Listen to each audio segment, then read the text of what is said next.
Hi, I'm children's book illustrator Tyler Hollis, and I also publish children's books. What I want to show you today is a book that actually wrote itself. This is one I did on, it's a little castle in southern Wales called Castle Coch. And my husband and I were visiting other castles in the area, big, huge, mammoth castles with lots of defense walls. And we spied from a hill this little pink sandstone castle with a copper roof that had turned green. And we had to visit it. I mean, I love castles. So we went down, and the thing that impressed me most about the castle is it was set back in this like magical woods with vines and ash and yew.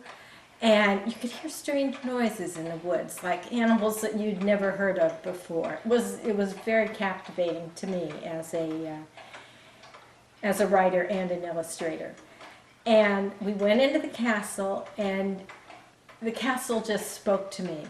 It said to me that it didn't need to be a big, strong castle because it was guarded by unicorns and griffins, and that it didn't need the defenses because it had a magical spell on it all the time. So as we were walking through, and this is an amazing castle, you should go see it when you're in southern Wales.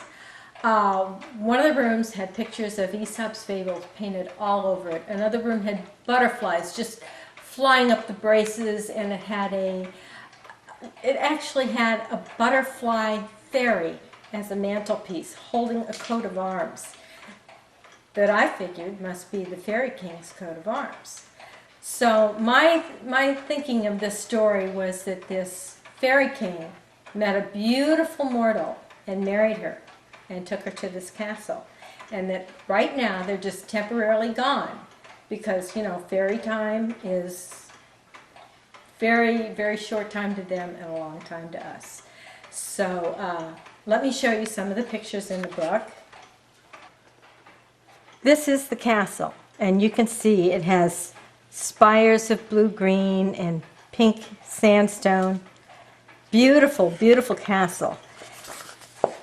And this is the setting it's in. Very small, little tiny drawbridge. Little lily of the valley growing wild through the woods. And of course it's guarded by griffins and unicorns. And here's the dragon that sleeps deep in the castle keep. Every castle has to have a dragon. And this is the beautiful mortal, the fair mortal that the Faery King made his queen.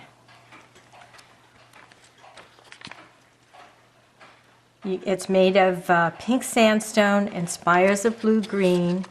This is a picture of the room with the butterflies flying up on the braces and Aesop's fables on the walls. And all the rooms were round, which is very magical in the fairy world to have round rooms. And the courtyard was round too.